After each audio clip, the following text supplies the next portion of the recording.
After 4 unforgettable and incredible stories, Suzanne Collins has decided to give us one of the most heartbreaking tales in the saga, the story of Haymitch Abernathy.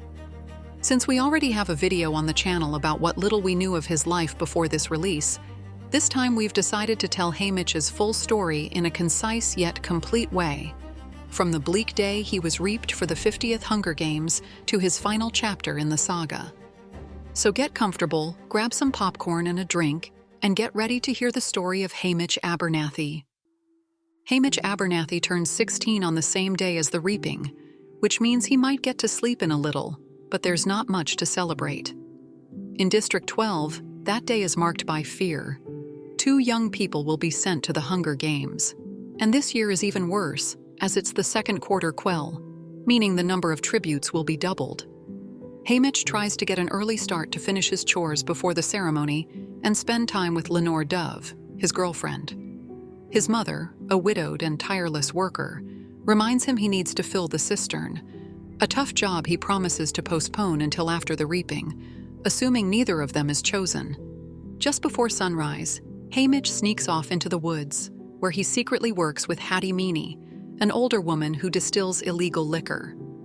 That day, Haymitch receives a special birthday gift from Hattie, a bottle of white liquor and some corn seeds for his girlfriend. It's her way of wishing him a happy birthday. Instead of heading home to do his chores, Haymitch takes advantage of the free time to visit Lenore. As he crosses the forest, he recalls the first time he saw her. He was 10, sneaking under the district fence when he spotted her high up in a tree, throwing apples at him. Since then, he hasn't been able to get her out of his mind. Lenore is unlike anyone else. Music runs in her blood, just like the rest of her Covey family, but she also has a rebellious streak.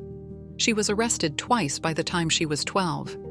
Now, Haymitch finds her singing to her geese in a clearing. It's a rebellious song, one she'd never dare sing in public. When he approaches, she greets him with kisses and a gift wrapped in dove-gray cloth, a beautiful piece of metal shaped like a C, with a bird and a snake meeting. It's not just decorative, it's a handmade lighter. Haymitch tests it with a piece of flint his brother Sid found, and it sparks perfectly. He wears it proudly around his neck. He also meets up with Burdock Everdeen and Blair, his 2 best friends. They all try to avoid it, but the reaping inevitably comes up. Lenore wants to believe that one day it will all be over, but Haymitch can't picture a world without it. Still, they promise to meet after the drawing, hoping they'll make it through unscathed once again. Back home, Haymitch does his best to clean up. His mother and younger brother Sid give him simple but meaningful gifts. Before the reaping, Haymitch takes a few minutes to trade in town. The atmosphere is tense. The square is filled with soldiers, Capitol banners, and slogans repeating, "No capital, no peace."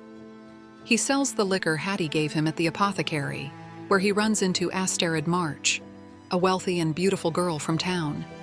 Then he buys some gummy candies for Lenore, her favorite. But any trace of joy vanishes when the screens light up with the Capitol's flag. The moment has arrived. This year is worse than ever. It's the second quarter quell, and each district must send 4 tributes. Haymitch's name is in the bowl 20 times, due to all the tesserae he's taken over the years to feed his family. The anthem of Panem starts to play, and the screens show images of the Capitol's military power. Then, the Treaty of Treason is read, and Drusilla Sickle, the Capitol's eccentric escort, appears. With her ridiculous outfit and face stretched from implants, Drusilla begins the reaping. The selected girls are Luella McCoy, a brave girl from the seam, and Macy Donner, a wealthy girl from town. Then the boys are announced: Wyatt Callow, a teen nearly aged out of the games, and Woodbine Chance, a known troublemaker from a rebellious family. But Woodbine refuses his fate. He tries to run, and for a moment, it looks like he might get away, until a sniper takes him out in the middle of the square. Chaos erupts. As peacekeepers struggle to contain the crowd and Drusilla shrieks over the televised disaster, Haymitch searches for his family, but freezes when he sees Lenore trying to help the boy's mother. When the soldiers go to strike her, Haymitch runs to protect her and takes the blow himself. With blood running down his face, he's pinned in front of Drusilla. The capital's so-called mistake just cost Woodbine his life, and it may have cost Haymitch something even more dangerous: the capital's attention. After the chaos, the capital needs to cover up the disaster. Drusilla decides that Haymitch will replace Woodbine as tribute. Lenor begs to take his place, but there's no turning back. It's only because of producer Plutarch Heavensby that she isn't executed on the spot. He's already imagining the tears she could shed for the cameras. Haymitch is pushed onto the stage, still dazed from the blow and the news. He knows he's doomed, but it hasn't fully sunk in yet.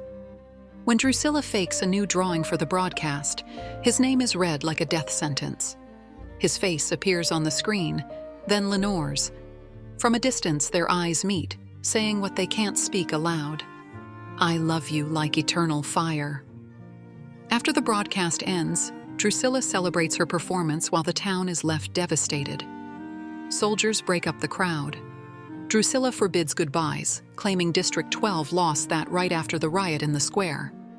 It's only because of Plutarch that Haymitch is allowed a few moments with his family, in exchange for providing useful reactions for the capital's editing team. Haymitch's mother and his younger brother Sid go along, performing for the cameras again and again, until Sid breaks down in real tears. Finally, Plutarch gives them 2 real minutes. Haymitch hands over everything he has: money, food, and the candies meant for Lenore Dove. He asks Sid to deliver them. Then he tells him he's the man of the house now, and that he trusts him. They hold each other tight, one final time. His mother repeats what his father once said: "Don't let them use you." Peacekeepers drag him away as Sid begs them not to take his brother. A shock baton knocks Haymitch out cold. When he wakes up, he's handcuffed in the train. Rain pours outside. On a hill, he sees Lenore standing in the storm, screaming out her pain. No one can use that moment against them. It wasn't captured on camera. That final, broken goodbye belongs only to them. Alone in the train car, Haymitch collapses, his fists swollen, chest heavy with grief. It feels like his heart has truly shattered. He remembers his dreams, but they no longer exist. All that's left is the certainty that he will die in the arena, just like so many before him. After hours pass, Plutarch comes to get him. Though Haymitch resents him for using his family, he also knows Plutarch saved Lenor's life. Maybe he's someone worth keeping close. In another car, he meets the other tributes. Luella, still shaking, tells him it wasn't fair that he was picked. To break the tension, she suggests they become allies. She smiles the way she did when they were kids, back when she used to claim she was his girlfriend. And though there's no future anymore, in that moment, they promise to protect each other. They don't extend the offer to the other two. Haymitch doesn't trust Wyatt, and he downright hates Macy Donner. He's seen her as a stuck-up town girl since childhood, the kind who humiliated him when he was young and still acts like she's better than everyone else. In the back car's lounge, the tributes watch a recap of the reaping, broadcast by the Capitol. The video shows the rest of the tributes, some strong, some small and terrified. The most dangerous, as always, are from Districts 1, 2, and 4, the so-called careers. As they watch the edited footage, Drusilla and Plutarch remind them that their only chance is help from mentors. Though, being from District 12, they don't actually have one. The district's only victor is a woman no one knows anything about, so they're essentially on their own. The footage has been carefully sanitized. No sign of the violence, of Woodbine's death, or the chaos that followed. Plutarch explains he just reshuffled the cards to give them better optics. Then a servant enters with a birthday cake, lit with candles. Back home, birthdays were never celebrated on this day. His mother saved all the good things for New Year's cake. Seeing that shiny, artificial cake covered in flowers is a cruel reminder. This will be his last birthday. In silence, Haymitch steps away. He doesn't break. He doesn't scream. He simply denies them the reaction they were hoping to capture. He won't let them use him. Not this time. After the birthday cake debacle, Plutarch announces that besides mentors, they'll also have a stylist. Drusilla, with her usual disdain, mocks Luella's dress, but Maisily snaps back with a cutting remark. Tension spikes when Drusilla slaps her, and Maisily slaps her right back without hesitation. The capital escort loses control and starts whipping her with her riding crop until two peacekeepers finally drag her off. Later, they're all taken to their bunks where they can finally rest. In the early hours of the morning, Luella wakes Haymitch. She's decided she doesn't want Wyatt as an ally, and she has a reason. His family is tied to the Booker Boys, dangerous local gamblers who even bet on Hunger Games tributes. Wyatt confirms it without shame. He doesn't place bets himself, but he calculates the odds. An analyst, as he puts it. The distrust is mutual, and their group falls apart before it even begins. Their arrival at the capital is brutal. The District 12 tributes are cuffed, not even chained together. Everyone already assumes they're a lost cause. The humiliation continues at the tribute center. Separated from Luella, Haymitch is forced to strip, while they destroy the shirt his mother had sewn so carefully. In the communal showers, Haymitch sizes up his opponents. Some are built like statues. Others look so fragile they might snap. The competition will be merciless. His only certainty is that he'll have to stick close to Luella, or die alone. After a harsh chemical-laced shower, a pair of Capital University students, Proserpina and Vitus, introduce themselves as his prep team. Young, enthusiastic, clumsy, and harmless. While they shave, scrub, and photograph him, Haymitch learns that his stylist will be the infamous Magno Stift, known for dressing District 12 tributes in the same miner's uniform year after year. The memory of Lenore Dove floods him, her love, her fire, her untamed spirit. At 12, she sabotaged an execution. At 13, she burned the Panem flag beneath the reaping stage. They could never prove it. But Haymitch knows she did it, and he fears that one day they won't be able to protect her from the consequences. No matter how much they threaten her, Lenore Dove is like that crow, bold, free, and dangerous. She never confessed, but Haymitch knows it was her. The memories pull at him, but time doesn't stop. His body has been shaved, perfumed, and dressed, not to honor him, but to display him. When Magno Stift finally shows up, he brings the same cheap outfits as always. The other district's tributes look like heroes. They look like beggars lost in a parade. And so, they climb onto the shaky chariot, surrounded by sparks, neighing horses, and mockery, heading toward the main avenue. They are not the favorites. When the opening parade finally begins, District 12's chariot comes out late and out of control. The horses, startled by a firework, go wild and veer off course. Haymitch barely manages to stay on his feet, clutching Luella to keep her safe. But just when he thinks he's about to die in the crash, he realizes the blood around him isn't his. Luella is dead. Her head hit the pavement. There's nothing he can do. In desperation, Haymitch lifts her into his arms, determined not to let the capital claim her so easily. He runs down the avenue with her body as peacekeepers chase him. When he sees District 1's chariot stalled, its horses panicking, Haymitch jumps aboard and uses the momentum to make his final entrance. He arrives alone, carrying Luella's body, right below President Snow's balcony. Rather than hiding her, he reveals her to the world. He lays her at the foot of the president's platform and begins clapping, as if thanking him for the show. That's when Haymitch is arrested. Still stained with Luella's blood, Haymitch hears the crowd erupt. Some shout his name, others clamor to sponsor him. Haymitch responds by spitting in the face of a Capitol man. Despite the disgust, the gesture draws laughter and cheers. Collapsing on the ground, too weak to rise, Haymitch is approached by Maisily, who tells him that at least now the Capitol knows District 12 exists. Wyatt, ever pragmatic, points out that the accident has improved his odds. Many tributes are injured, and Luella, he claims, wasn't much of a threat anyway. Haymitch confronts him over his coldness, but Maisily reminds them both that none of them chose to be here. In Panem, choice is just an illusion. After the parade accident, Haymitch is left alone, burdened with the weight of Luella's death. Still covered in blood, she's already been reduced to just another betting statistic. But to him, she's still the girl he saw born in District 12. That's when Aert appears, a boy from District 3, handcuffed and barely 12 years old. He proposes an alliance to take on the capital's tributes. Haymitch declines, but lends the boy a safety pin to help him unlock his shackles. Then they're loaded into a truck and hauled off to their new quarters, a ridiculously decorated apartment brimming with cameras.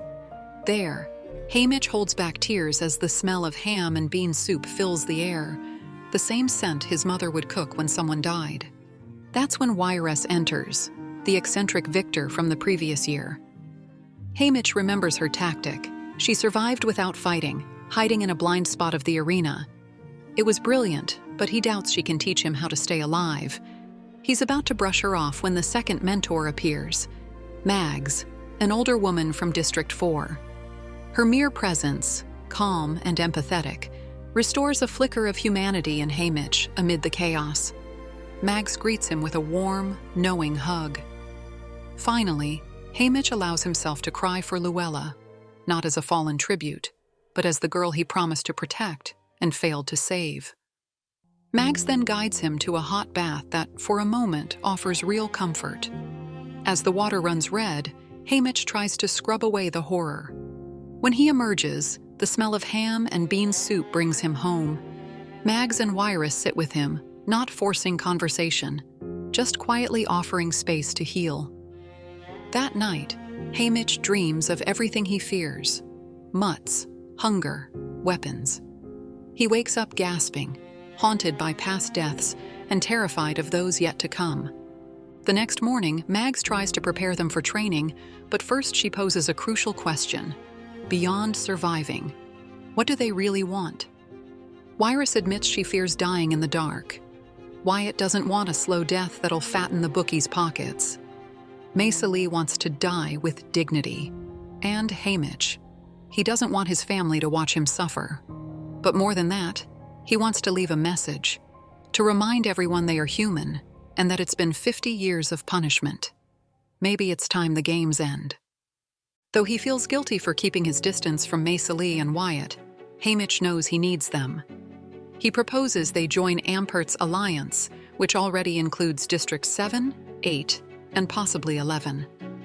Mags, Wiress, and Lee offer advice for training.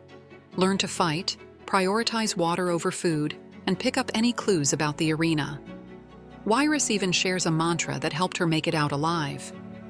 Before heading out, Lee gives Wyatt a quick lesson in attitude, how to carry himself in front of the other tributes. Clad in black and brimming with new energy, the District 12 tributes walk into the training gym as what they are now, 3 loose cannons ready to blow. They decide to train in knife throwing, sharing space with the District 7 tributes, already part of Aert's alliance. But the calm breaks when Panache suddenly attacks Haymitch. As peacekeepers haul the aggressor away, Haymitch feels it for the first time. The potential for rebellion. They outnumber the guards. They're armed. They could do something. Plutarch, watching closely, throws out a provocative question. Why don't they rebel? Out of fear? Out of habit? The question lingers in Haymitch's mind, leaving him unsettled, though he still has no clear answer. Later, he tries to solidify the alliance and instructs Lee and Wyatt to act like useful allies, not wild cards. Aert returns, excited to share that District 10 has joined their group. He even shows off a ribbon he plans to use as a token. Lee, blunt as ever, mocks it. As they walk off together, Aert tells Haymitch his father wants to meet him. He's waiting by the booth, with a potato. Skeptical, Haymitch checks if Aert's story is real. And it is. He finds Beatty, victor of District 3, sitting alone in a corner of the gym with a potato on the table. It turns out the capital is punishing him. He tried to sabotage their communications system. They didn't kill him because of his technical skills, but as punishment, they sent his son to the games and forced him to mentor. watching everything up close. Beatty shows Haymitch how to turn a potato into a battery, not because it's useful on its own, but because it's a metaphor. Every arena is a machine, and like any machine, it can break. Before saying goodbye, Beatty discreetly slips Haymitch a small bundle of nails, coins, and wire. It won't topple the Capitol, but for Haymitch, it's a spark. Something small that signals the beginning of a silent rebellion. Back with Wellie and Aert, Haymitch watches as she weaves a necklace for Aert, a handmade token. It's a fragile human moment that cuts deep. Later, as they meet with potential allies, the tributes from Districts 3, 7, 8, and 10, Aert presents his plan: unite to take down the careers. Wyatt, as always, runs the odds. Regina, a girl from District 7, asks the hard question: what happens if they win? Wellie suggests they regroup. The idea plants a sliver of hope, though they're still missing more districts. Then they witness the careers stealing food from the beaten-down tributes of District 6, and their resolve to resist only strengthens. Aert confirms District 6 won't join the alliance. They believe neutrality will protect them from the careers' wrath. But Haymitch sees it clearly. Neutrality isn't protecting them at all. In a quiet act of defiance disguised as compassion, he gives his and Luella's lunchboxes to 2 of the injured kids, winning their trust. By the time he returns, all 4 District 6 tributes have joined. The alliance now spans 6 districts. They need a name, and after several suggestions, Wellie, a tribute from 6, says they shouldn't pretend to be tough. They should own what they are: rookies. They are rookies, so they own it. Their name: the Rookies. After lunch, they train harder, more united. But the tone shifts when Haymitch is called alone to a marble building. Plutarch is waiting to inform him that President Snow has had second thoughts about his balcony stunt. Haymitch knows what that means: punishment. As he walks through the oppressive luxury of the Heavensby mansion, surrounded by portraits of opulent ancestors and cold, glaring statues, he realizes he's deep in enemy territory. His small act of defiance hasn't gone unnoticed. Suddenly, a familiar figure appears: President Snow himself, frail and unsteady. Snow vomits in front of them, not hiding his weakness. Plutarch and Haymitch help him back inside. Snow asks for milk to calm his stomach. In a quiet act of rebellion, Haymitch drinks it himself, fully aware it will be seen as a provocation. Plutarch surprisingly covers for him. As Snow recovers, he makes it clear that he knows far more about District 12 than most would think. Haymitch is rattled but remains composed. Then Snow proves how deep his reach goes. He brings up Lenore Dove, her name, her Covey bloodline, even jokes about her temper. Then, without ceremony, he delivers the truth. Haymitch is going to die in the arena for challenging the Capitol. Still, he gives him a choice: die fast and with dignity, or slowly and in agony, depending on his behavior. The threat turns darker when Snow unveils his twisted birthday gift: a girl who looks exactly like Luella. She's an imposter, a hollow mimic programmed to repeat empty phrases. The message is clear: the Capitol will use her to maintain the illusion of a flawless quarter quell. Back at the apartment, everyone is shaken by the fake Luella. At first, they reject her, but Mags and Wyrus discover she's malnourished and drugged. They suspect she may be from District 11. They rename her Lulu, and gradually, compassion takes over.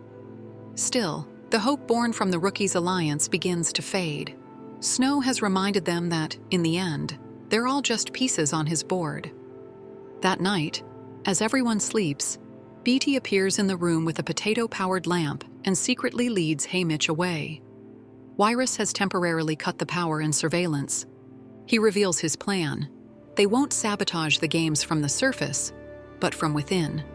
The true heart of the battlefield is an underground facility that powers the system. The goal isn't to cut wires, it's to flood it. Beatty explains that hidden beneath the arena is a massive water tank that feeds the entire ecosystem. If they can rupture it, the flood would destroy the control systems running the games. Access is through hidden tunnels for Muts, and the plan will require explosives. Haymitch volunteers, but Beatty insists Aert must be the one. He knows his son is already marked for death, and all he wants is for that death to matter. The plan is dangerous, but Beatty has built a safe bomb that won't detonate by accident. With his mining background, Haymitch will know how to handle it. And Lenor's gift, his flint lighter, might be exactly what they need to light the fuse. Beatty also informs Haymitch that recruiting District 9 is essential, no matter how weak they might appear. Moments later, Wyrus bursts in. Their time is up. Overwhelmed by everything he's just agreed to, Haymitch heads back to bed. The next morning, he focuses on keeping Lulu, the imposter, under control. They discover she might have an auditory implant. If the capital is using her as a spy, then maybe they can use her to feed misinformation. Just like that, Lulu becomes their personal jabberjay. That day, Haymitch joins a training session at the shelter station with the District 9 tributes. They're quiet but skilled. Then Panache shows up to stir trouble. He offers them a place with the careers, but when they refuse, he lashes out at a girl from District 9, shattering her handmade token, a salt dough sunflower. The moment stuns the group into silence, until Wellie steps in and begins to fix the token with homemade glue.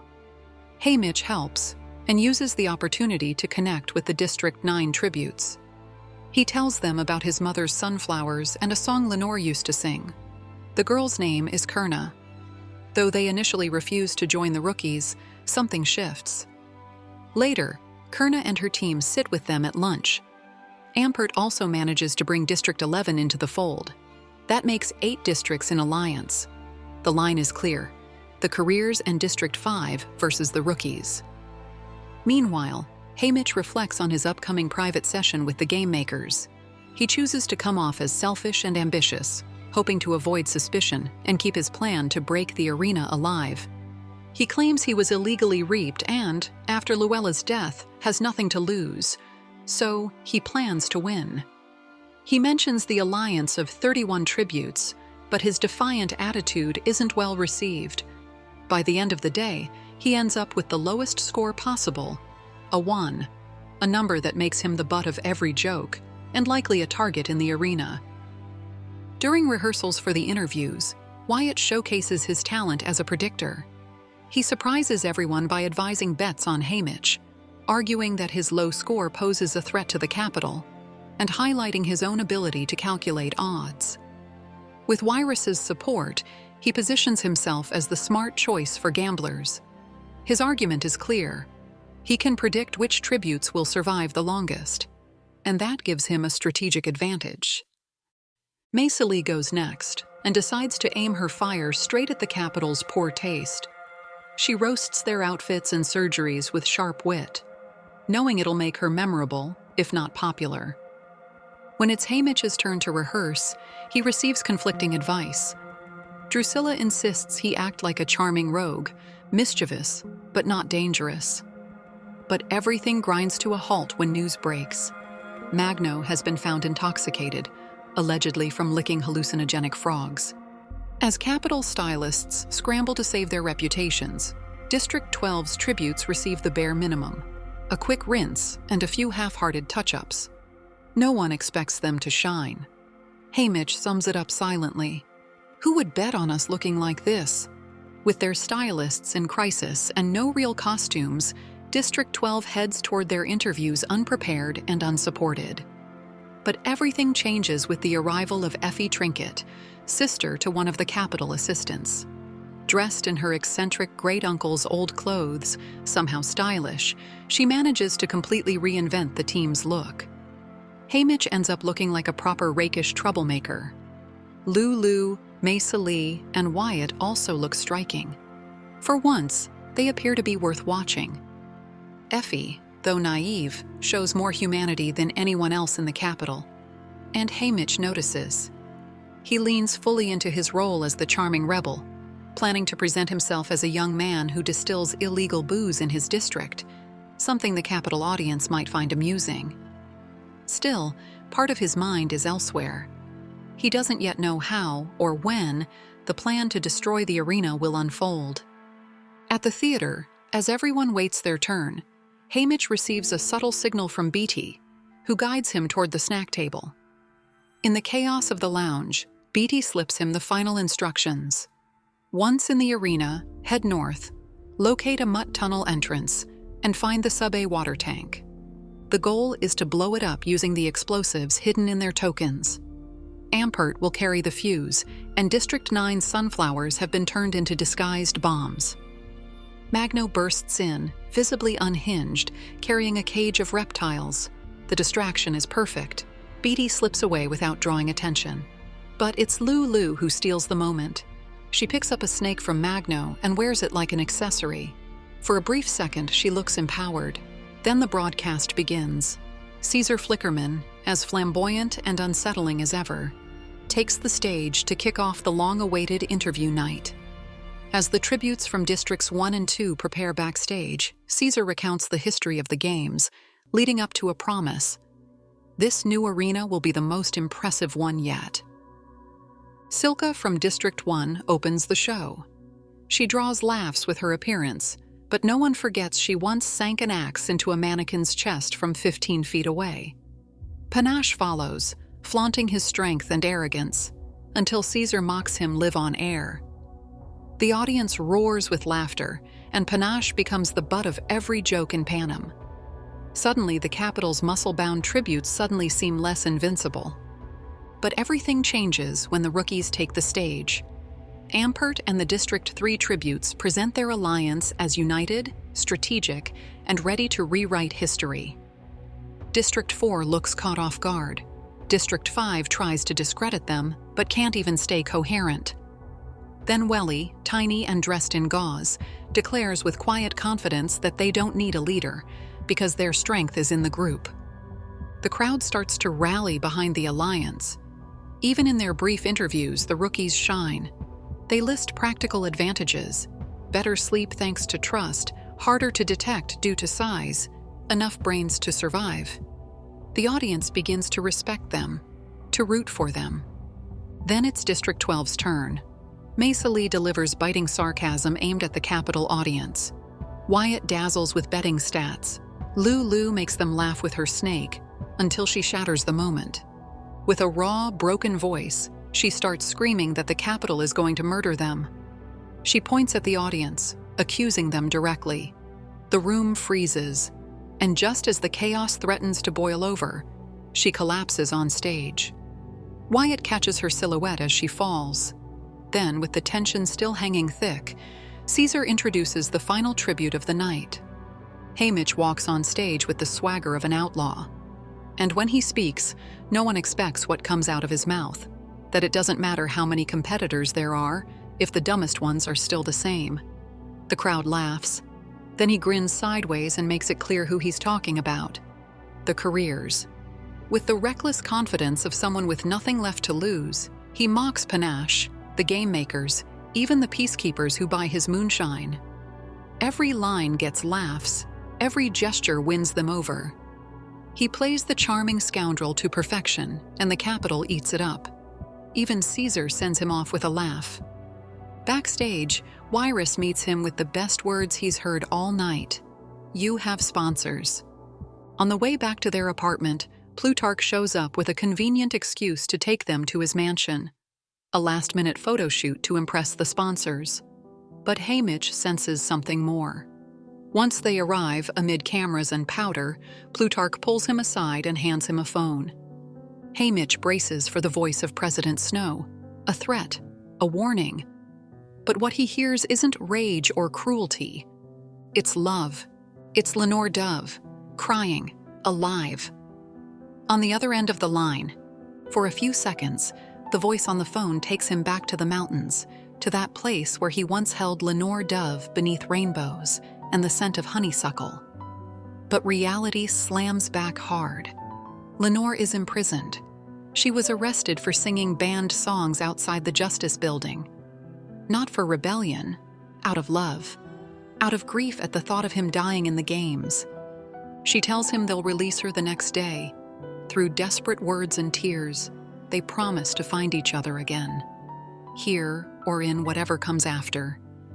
He begs her to live, to keep singing, for both of them. When the call ends, Haymitch is silent, holding the phone like it's a heart gone still. But Plutarch doesn't let the moment linger. He admits he arranged the call and gives him something else: information. He tells him the sun in the new arena follows the real day cycle. He can use it to find north, that the hedges may hide Mut tunnels, that the key is to prevent the capital from controlling the story, and that when the time comes, he must be the one to destroy the water tank. Is Plutarch on their side, or just playing both ends? Haymitch doesn't know. But one thing is clear: someone inside the capital wants to see the system fall, and though he's unsure he can pull it off, now he has direction, a mission, and a promise worth fighting for. Before bed, Wellie confronts Haymitch about his decision to separate, a rumor he himself started among the other rookies. He confirms it's true. His low score has made him a target, and he won't risk dragging them down with him. Wellie and Wyatt are furious, and though Haymitch wishes he could tell them the truth about the water tank, the plan, the call from Lenor, he can't. That night, Haymitch is haunted by his thoughts. He dreams of Lenore Dove. Will I ever hold her again? He wonders. But the only answer is a cold, echoing, never again. And yet, Haymitch clings to a promise stronger than fear. In life or in death, in this arena or another beyond, he'll find Lenore, as many times as it takes, because, as she once told him, geese mate for life. And so does he. The morning the games begin arrives heavy with silence. No one has an appetite, except Lulu, blissfully unaware of what's coming. Haymitch tries to make amends with Wellie by offering her BT's lighter, but she says nothing. As they're transported to the hovercraft, they're implanted with trackers. There's no going back now. At the arena, they're separated into individual waiting rooms. In his, Haymitch changes into the official outfit, light and black. He's so nervous he forgets what to do. Effie shows up unexpectedly for one last check and promises that if he dies, she'll send his token to Lenore. Then he rises, and what he sees takes his breath away. A stunning arena, a velvet green meadow, vibrant flowers, birds singing sweet melodies, a warm breeze brushing his skin, and a sky so blue it almost hurts to look at.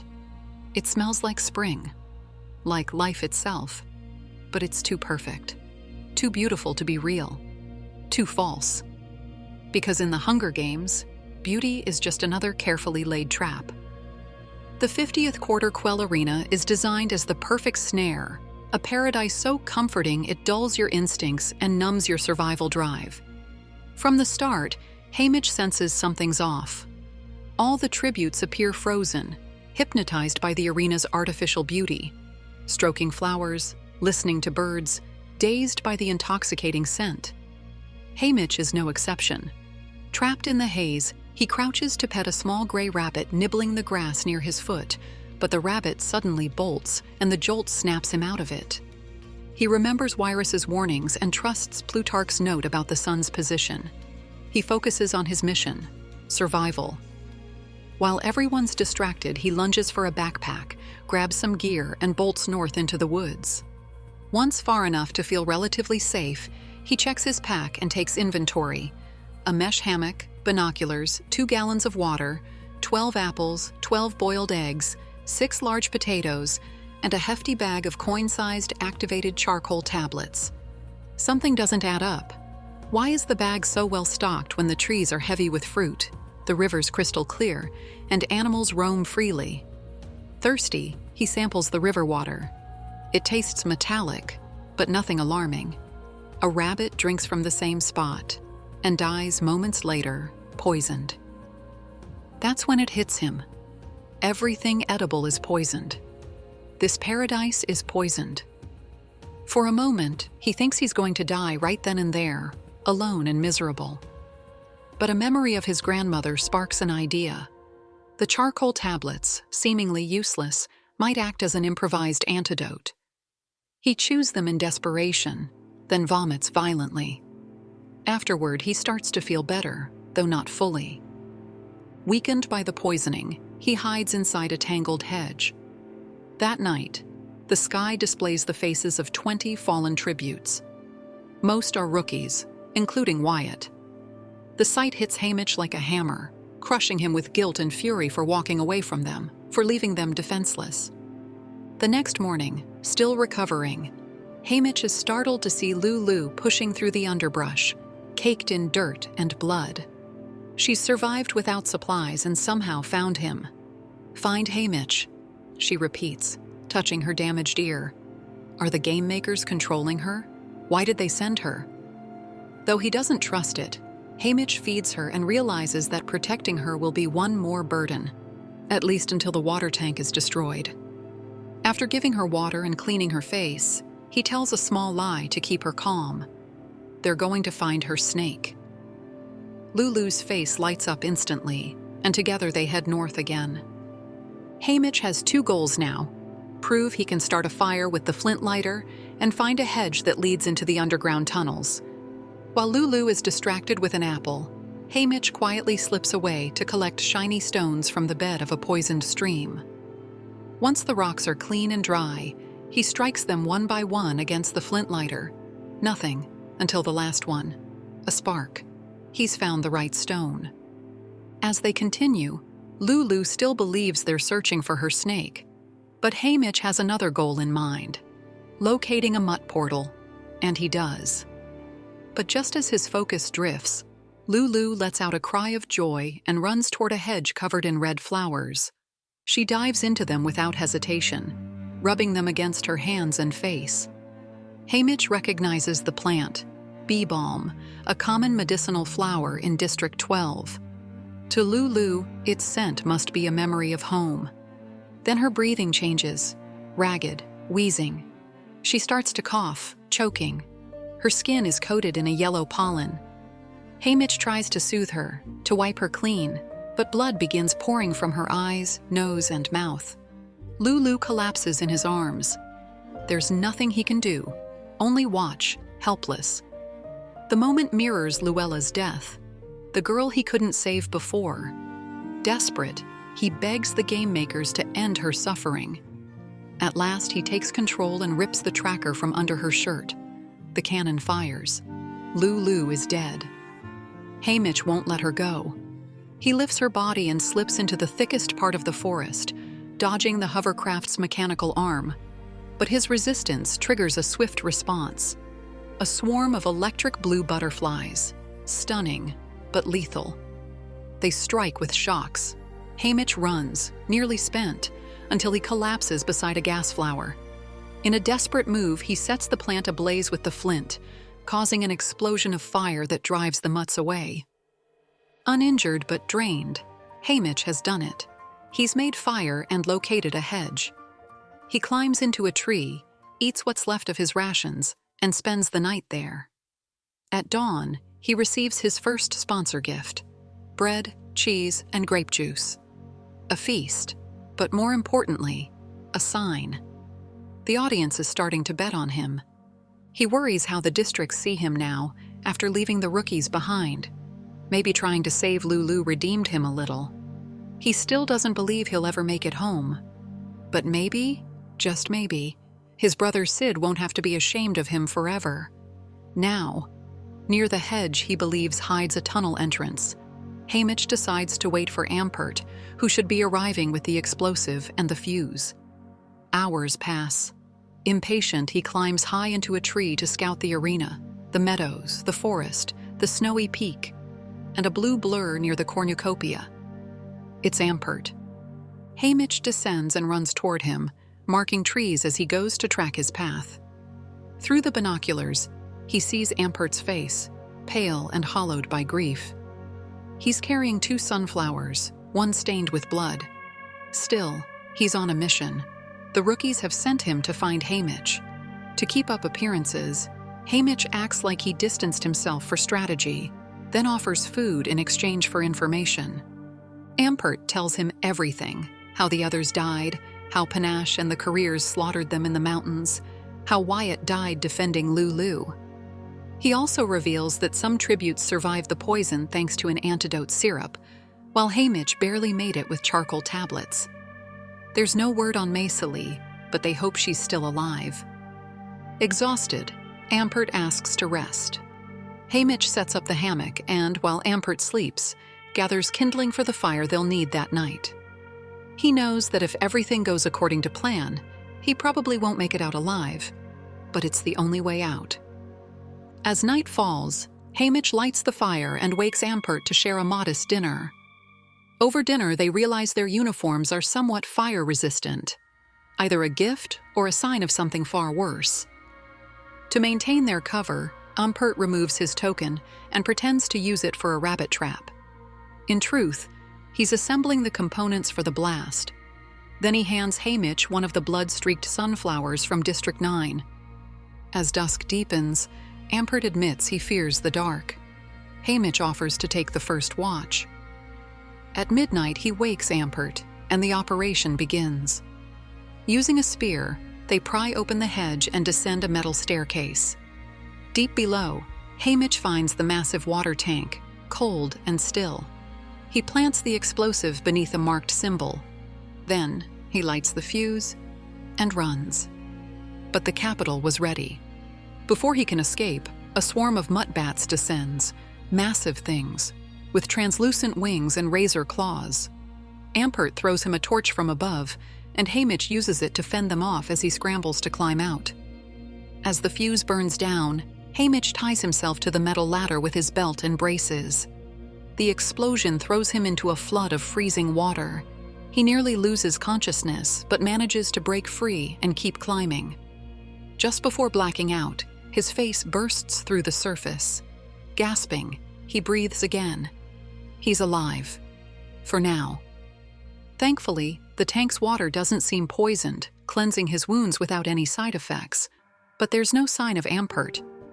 Worried, Haymitch climbs back to the surface. The camp is untouched, no signs of struggle. Then he hears a strange sound in the woods and decides to investigate. The noise leads him to a clearing where hundreds of golden mutt squirrels are frantically swarming. In the center, a pile of thrashing bodies crowds over something. One squirrel collapses at his feet, a piece of blue fabric in its teeth, and Haymitch understands. They're devouring Aert. He remembers his promise to Beatty. Don't let Aert suffer a brutal death. Desperate to keep his word, Haymitch hurls his hammock like a net and attacks the mutts with his spear. But it's useless. The creatures are programmed to target only Aert. Haymitch can't even see him anymore, only scraps of flesh, fur, and blood. Then suddenly, the squirrels freeze, as if obeying a silent command, and vanish into the trees. What's left is a tiny white skeleton. Only the axe, the knife, and the tracker remain as proof a child once stood there. A cannon fires. Aert is gone. Haymitch's fury explodes. He screams, tears through the forest with the axe, and collapses in an uncontrollable rage. Until the ground shakes. Chaos seizes the arena. Animals go berserk. Trees spark and crackle. The sky flickers like a glitching projection. Then, for a brief moment, the real sky appears. Breathing in clean air, Haymitch knows. They did it. The tank is destroyed. The brain of the arena is offline. They've broken the game. Ecstatic, Haymitch shouts, and sings for all of Panem to hear. But the victory is short-lived. The artificial sky resets. He rushes back to his tree, desperate to confirm if the games have truly ended. From the top, he sees the distant mountain erupt in a deadly burst of gold. And in that moment, he understands. The celebration is over. The arena hasn't fallen. The water tank exploded, but the system is still running. From his perch, Haymitch watches as the volcano erupts, spewing lava, ash, and a toxic cloud that devours everything in its path. He can't see the other tributes, but he can imagine the horrors they're facing, and wonders if he's the last one left alive. The ash rolls into his zone, thick and suffocating. He covers himself with his fire-resistant shirt, just as he suspected he'd have to. But he feels crushed. Who was he to think he could change the system? just a 16-year-old boy with no special talents who thought he could stop the Hunger Games. Failure wraps around him like a burial shroud. Plutarch's words echo in his mind. Maybe he was just a pawn. Rage, pain, and hopelessness blur together. He lies there for hours, bloodied, dusted with ash, unmoving. Dawn forces his eyes open, though he wishes he could stay in the dark. Then he remembers what Mags once said. Not everyone enters the games to live. Some go in to protect someone. And that gives him a new purpose. If someone else is still out there, Lee, maybe another rookie, maybe he can still help, even if it's something small. He stands, and what he sees surprises him. The ash isn't gray, it glitters, like the whole forest has been dusted with sugar. The sun glints off every surface. He recovers his pack, eats what's left, and returns to where Aert died. His body is gone, but Haymitch finds the hammock, Aert's axe, and his own knife.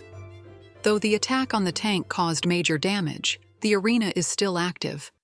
Haymitch suspects the game makers are now running the system manually from the capital, or that the arena's core is still partially functional. With no more explosives and no clear objective, he wonders if he can still do something useful, escape the arena and destroy the external power source. It's nearly impossible, but he has nothing to lose, and he owes that much to Aert. Using the sun for direction, he heads north, through forest areas now either eerily silent or full of restless life. But when he reaches the forest's edge, he doesn't find a wall or force field. Instead, a towering holly hedge, dense, prickly, and heavy with poisonous berries, blocks his path. He finds a narrow gap and slips inside, unaware that he's entering a living maze. The path twists endlessly, full of turns and dead ends. He loses his sense of direction. Panic sets in.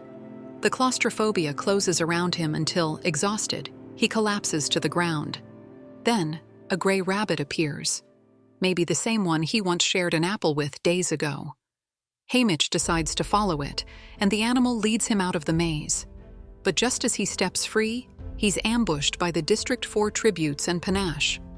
Haymitch acts on instinct, stabbing the girl, knocking out her partner and turning to face Panache, who disarms him and beats him savagely.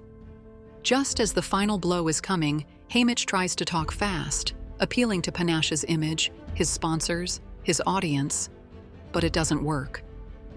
Then, a dart pierces Panache's throat.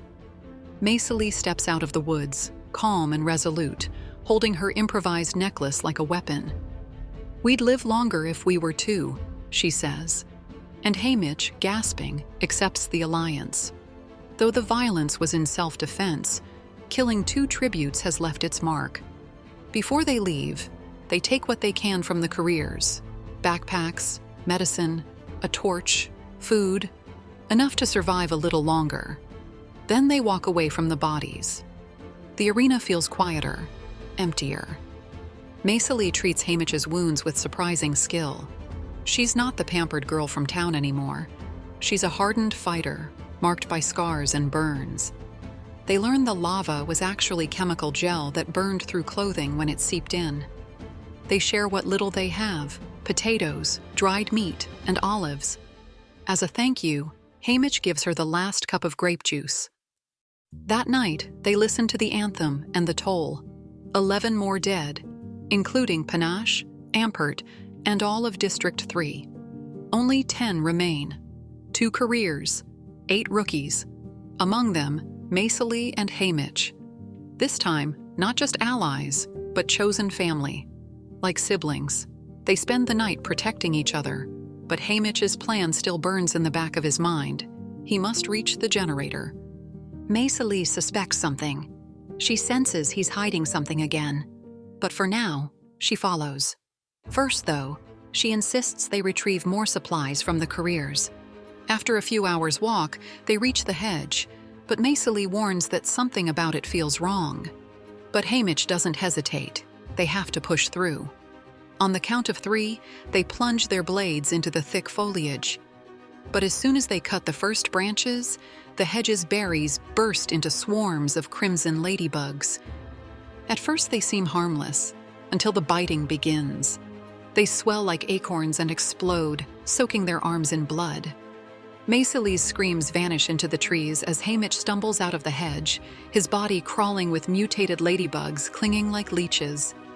One by one, he rips them off as they burst, spraying blood everywhere. Maiseli's back is covered. Haymitch doesn't stop until she's clean. When it's over, they collapse in the dirt, breathless and drenched in blood. Some theirs, most not. Then, a miracle. Rain. It washes their skin and clothes clean. They drink what they can. Later, as they eat and talk, the cannon sounds again. 2 more dead.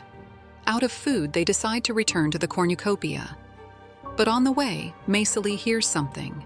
A strange cry, somewhere between a baby's wail and a wounded animal. They follow the sound and peer into a clearing. There they find Buck from District 10 and Chicory from 11, impaled with metal spikes. And guarding them, the most terrifying creature Haymitch has ever seen, a mutated porcupine the size of a bear, with golden, venomous quills and a baby's howl. Hall, another boy from 11, tries to protect them, but the mutt spins its tail, deadly and precise. Not just big, lethal. "We need a shield," Maiseli whispers. They improvise with their tarps, though they know they won't stop the quills. Haymitch hurls his axe with all his strength and manages to bury it into the mutt.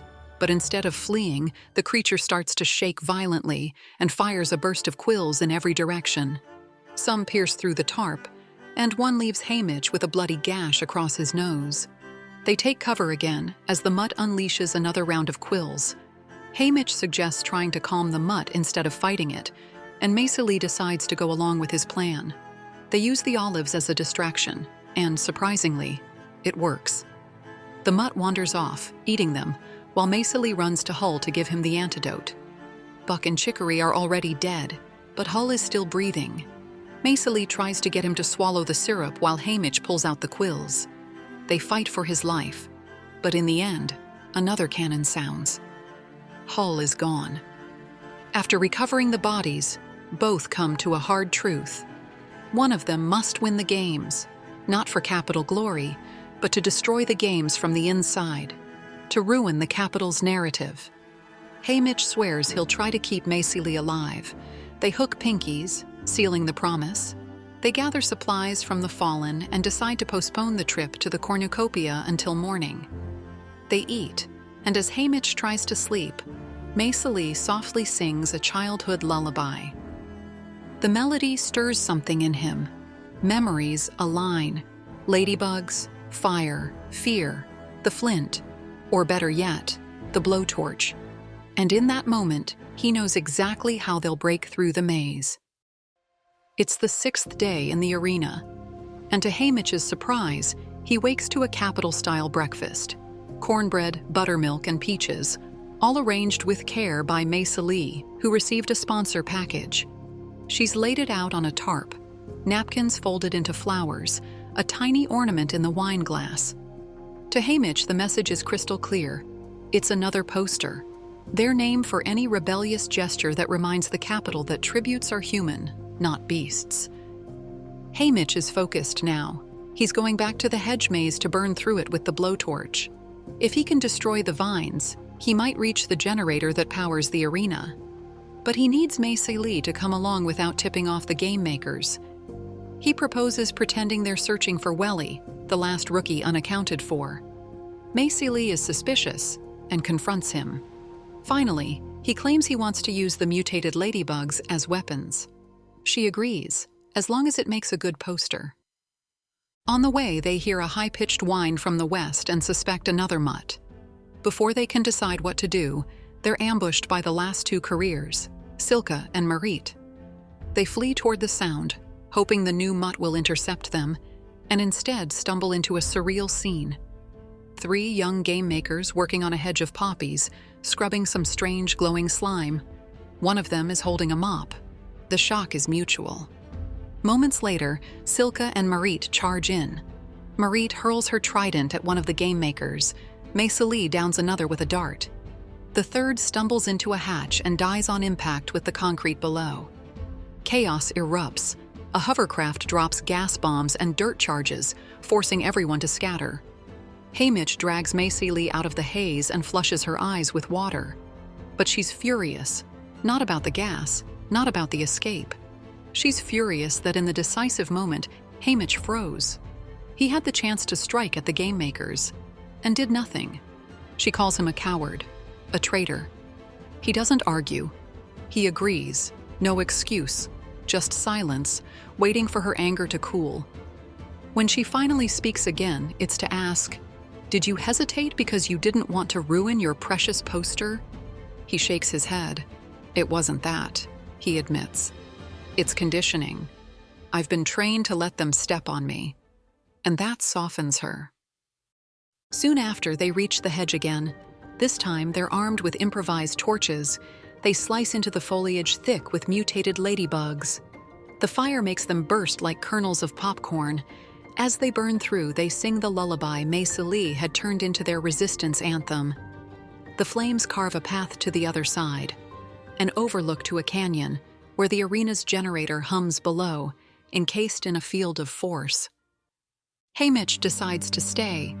He refuses to go back to the capital's poisoned cage. Lee, frustrated by another failed plan, accepts it's time to part ways. They hesitate, then she returns through the hedge to retrieve the potatoes so they can regroup and decide what to do next. Alone, Haymitch tosses a rock at the generator and confirms the force field bounces everything back. Then he hears Lee scream. He bolts back and finds her under attack by a flock of mutated pink birds, flamingo-like creatures that focus only on her. He tries to fight them off with his axe, but he's too late. One bird stabs her throat with its beak. Haymitch kills the creature with a final swing, but Lee is already dying. She grips his hand tightly. She can't speak. He can't find words. He just stays by her side, quietly, so she won't die alone. Lee dies holding Haymitch's pinky, sealing their final promise. He stays with her body until the capital's claw comes to retrieve it. He takes her blowgun and a necklace as a memento, too stunned to do anything else. A package arrives soon after: strawberry ice cream and black coffee. A clear tribute from Mags, honoring Lee. Through tears, Haymitch eats in silence. Searching through Lee's pack, Haymitch finds the potato light kit, something she had hidden from him. It sparks a wave of reflection. The 3 dead game makers, and Lee's death, a clear punishment for theirs. That night, the anthem shows the faces of Marit and Lee. Silka and Haymitch are still alive, apparently rewarded for not attacking the capital. But Wellie remains out there. Haymitch sets out to find her, convinced she would make a better victor than him. He does the unthinkable. He calls her name into the forest. In the distance, a bicycle bell jingles, the same bell Lee wove into Wellie's necklace. He follows the sound to a tree and climbs it, finding her curled in the branches, barely conscious. She's starving, but manages to sip a bit of water. Unable to move her safely at night, Haymitch stays with her. As a storm rolls in, he uses the potato battery kit and, with effort, manages to light a small bulb. The faint glow stirs Wellie awake. As the rain pours down, he wraps her in a blanket and ties her to the tree to keep her safe. Then a package arrives: vanilla pudding and chocolate truffles. Gently, Haymitch feeds her and shares the sweets. Later, he hears soft crying below. It's Silka. She doesn't approach, just weeps. In an unspoken gesture of humanity, Haymitch tosses down some chocolates. The sobbing stops. By dawn, Silka is gone, but Haymitch knows she'll return. While washing his face, he notices black smudges on his fingers. The metal from Lee, once used to conduct electricity, might hold more. And it does. Hidden within it is a detonator. BT left him one last gift: a second chance to ruin the capital's spectacle. Haymitch reflects. The generator is shielded. Sub-A is unreachable. But the cornucopia still stands, the capital's icon of control. If he can feed Wellie, hide her, and lure Silka there, he could blow the golden horn up with them all inside, forcing the capital to Aert. One final act, one final poster. He prepares carefully, out of camera sight. The detonator is ready. Only action remains. But before he goes, Wellie opens her eyes and pleads, "Don't leave me again." He hesitates. Knowing she'll likely follow and die anyway, he carries her down and hides her in thick vines, arming her with Mesa Lee's blowgun. Then he leaves to gather firewood. The wet ground makes everything harder. Just when he's about to give up, a basket lands beside him. Inside, a jug of milk. Exactly like the one from Plutarch's library, the one he drank. Haymitch freezes. Is it a show of support? Or a trap from Snow? It's probably poison. He panics. If he withholds it from Wellie, it'll look like he's trying to eliminate her. If he gives it and she dies, he's her killer. The capital has boxed him in. Before he can decide, the cannon fires. He runs back and finds Silka drenched in blood. One hand holds her axe, the other, Wellie's head. She tried to fight back with the blowgun, but it wasn't enough. Silka, cold and remorseless, says, "It had to be done."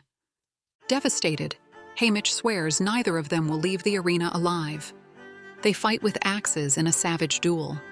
Silka is better trained, but Haymitch has something she doesn't: the weight of every fallen friend. He wounds her several times, but she manages to slash open his abdomen. Bleeding and about to collapse, he stabs blindly and escapes, staggering.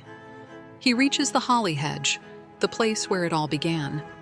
Surrounded by the scorched scent of bugs and dry leaves, he hides, hoping Silka won't follow beyond the game zone. Barely conscious, Haymitch crawls to the cliff's edge. Silka follows, injured but still lethal. She throws her axe, but he drops just in time. The force field rebounds the weapon, and it lodges into her skull. Silka collapses, dead.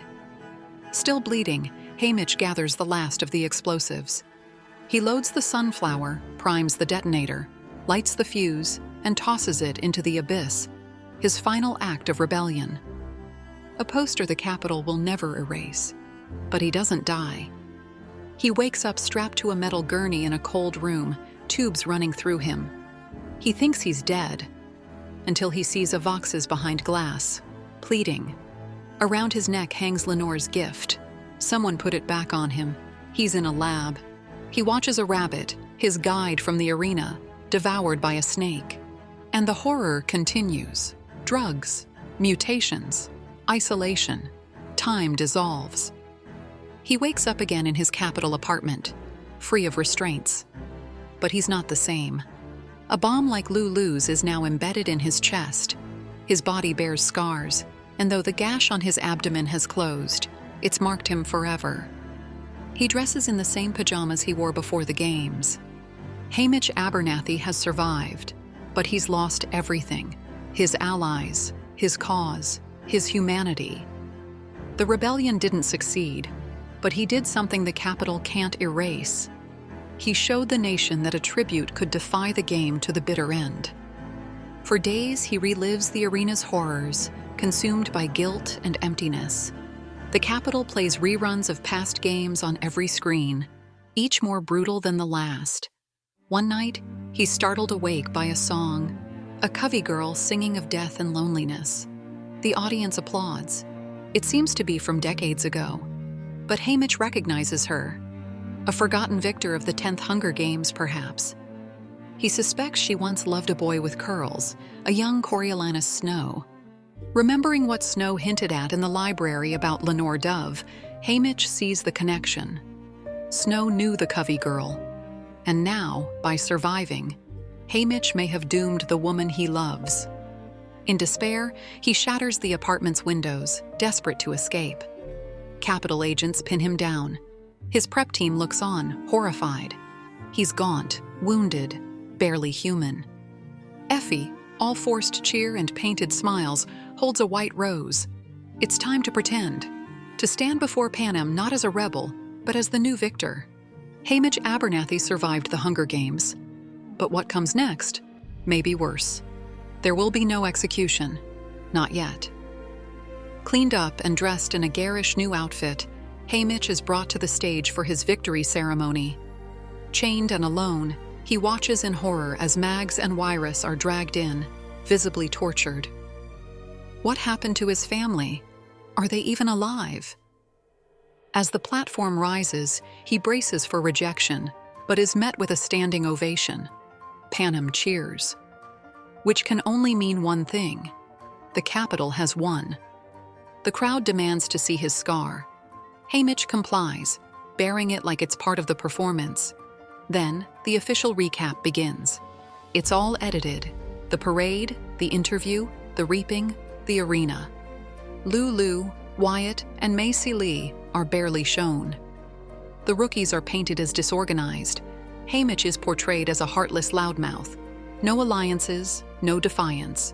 Just another Capitol-crafted narrative. Even the deaths are distorted, dramatized, or erased. The chaos, the heartbreak, the resistance. It's all been sanitized. What really happened in the arena has been erased, rewritten as propaganda. He watches a false version of himself, the clown of Panem. The crowd roars, but inside, Haymitch burns.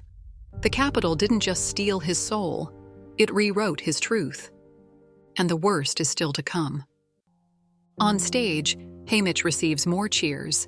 They call him the hero of the quarter quell, blind to the truth. From above, the arena is revealed, shaped like an eye. The Capitol sees all, but Haymitch wonders, do they realize they're being watched too? Finally, President Snow descends with a red rose in his lapel and a golden crown in hand. Haymitch doesn't kneel. He accepts the crown, a victory that feels like a collar. Snow smiles and says, "Enjoy your return home." After the ceremony, Haymitch isn't honored. He's displayed. Locked in a gilded cage at the Capitol's victory ball, he must perform like a well-trained pet. He eats from the hands of guests, poses for pictures, pretends to love the regime. It's all filmed, all part of the show. But his mind is elsewhere, on Lenore Dove. According to Plutarch, she was never released. She's been a prisoner all this time. For days, he's paraded through the Capitol, interviews, parties, public humiliations, all to protect his people. Finally, he's placed back on the train home, accompanied by 3 coffins: Luella, Macy Lee, and Wyatt. The Capitol didn't just take his allies, it made sure he'd never forget them. When he arrives, no one greets him at the station. The train pulls away, leaving him alone in the ash and silence. He walks the empty streets, holding on to a hope he shouldn't have. But as he nears his house, he sees smoke, flames. His home is burning. He screams for his mother, for Sid, tries to run in, but they stop him. It's too late. They're gone. They sedate him with sleep syrup. When he wakes, he's in the McCoy's house, Luella's parents. They dress him for the funeral. His mother and brother were buried together, holding each other. The whole district attends. There are 5 fresh graves: his mother, his brother, his 3 allies, and one more. Jethro Callow, Wyatt's father, took his own life from shame. Haymitch can barely stand. He mistakes Marilee for Macy Lee. He doesn't hear the mayor's words. All he feels is the weight of everything he's lost. Then Burdock begins to sing. A soft, hopeful song, a promise of reunion beyond death. The mockingjays pick up the melody, echoing it from the trees. The song rises above the silence, above the grief, a final tribute to those who are no longer here. The crowd lifts the 3 middle fingers of their left hand to their lips and extends them toward the dead, a silent farewell. Haymitch imitates them. When the song ends, Burdock and Blair walk him home, not to the house reduced to ashes, but to the opulent mansion waiting for him in the victor's village. There he finally sleeps, helped by a syrup from Asterid March. He dreams, but only of nightmares. When he wakes, he remembers the truth. He has lost everything. No home, no family. But there's still one thing left. One person, Lenore Dove. He escapes through the window and hides in the meadow, hoping, praying to see her free. And finally, he does. She's there, guiding her geese through the grass, spinning with her arms wide, like the world belongs to her again. Something in his chest stirs. She's alive, free, and just as radiant as ever. Then he sees her pick something up from the ground, the candy pouch Sid had given him before the reaping. She cradles it like a long-lost treasure and smiles. That's all it takes. Haymitch can't wait another second. He runs to her. She runs to him. And they collapse into a desperate embrace, as if the world were ending all over again. They laugh, kiss, and promise never to be apart again. He grabs a candy and pops it into his mouth. But when he glances at the bag, something's wrong. It's not the original. Every candy is a deep crimson red, the color of Snow's roses. Haymitch's heart freezes. The candy is poisoned. He shouts at her to spit it out. She does, confused, but she's already swallowed one. She tries to vomit, but there's nothing left in her stomach. And then horror settles between them. The capital didn't stop with the crown or the fire. Now it wants the last piece he has left. Lenore Dove. Haymitch tries everything to save her. He carries her, calls for help, but she collapses. Blood on her lips, death in her eyes. In her final moments, she asks for a promise. Don't let there be another sunrise on the reaping. And then, she dies in his arms. From that moment on, the memory haunts him like a waking nightmare. Offering her the candy, watching her fall, hearing her uncles cry out her name, and her song, Lenore's song, the one of the crow, echoing endlessly in his mind. The tragedy changes him. Haymitch withdraws, pushing away everyone who ever cared, Burdock, Asterid, anyone. He wants to disappear, but he can't break the promise he made to Lenore. He can't die. He can't love. He can't forget. He wanders, searching for her in dreams, in graveyards, in silence. Until one day, Burdock silently leads him to a hidden glade deep in the woods where the Covey bury their dead. There, between tombstones etched with verses, Haymitch finds Lenore Dove's grave. He lies across it all night, begging for forgiveness, for a sign, for a way to follow her. But there's only silence. At dawn, he leaves her his last symbol of rebellion, the lighter with the bird and the snake. Then he returns home, and in his dreams, always, he gives her one more gumball. One morning, in a forgotten corner of the district, Haymitch finds a message painted in the distinctive orange polish of Lenore Dove's nails. If there's no capital, there's no hanging tree. You promised. She still speaks to him, even from death. She forces him to live. She condemns him to keep his promise. The victory tour arrives. They dress him, parade him, feed him liquor to keep him docile. In District 11, between hollow speeches and forced banquets, Plutarch pulls him into a forgotten attic, the only unmonitored place, and asks him to join a secret resistance, to use his mind, his rage, his story, to fight for a different future. But Haymitch no longer believes in futures. All he sees is ruin.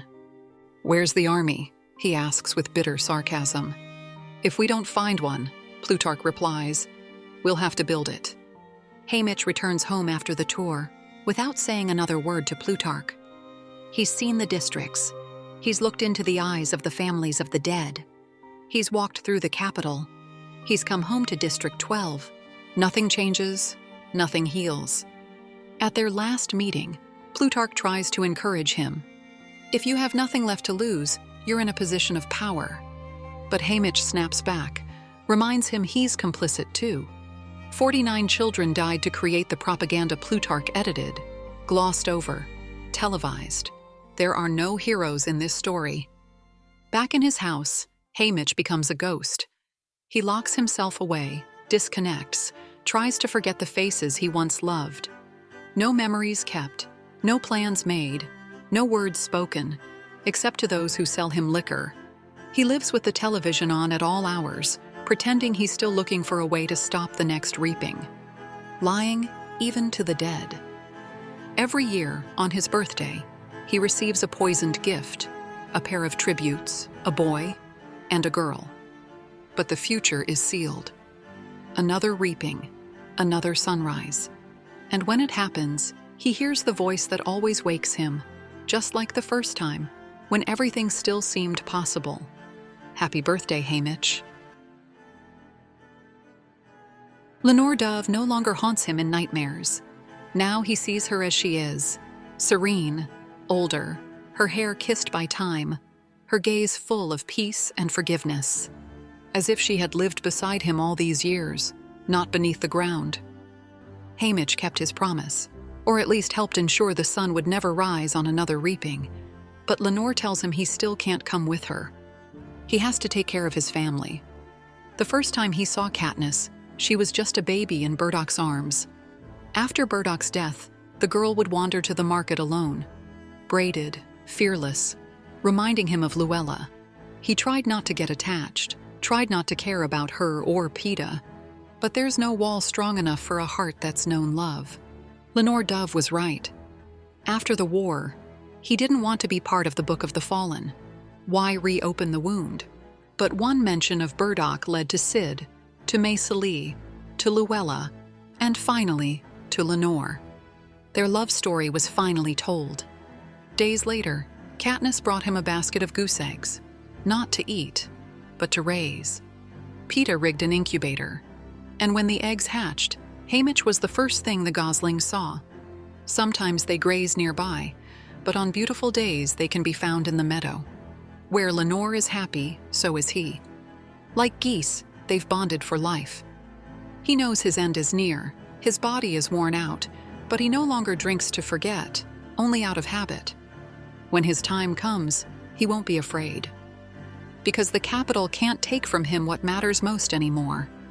And when he forgets that, she always reminds him, "I love you like the eternal fire." And he always answers, "I love you like the eternal fire too."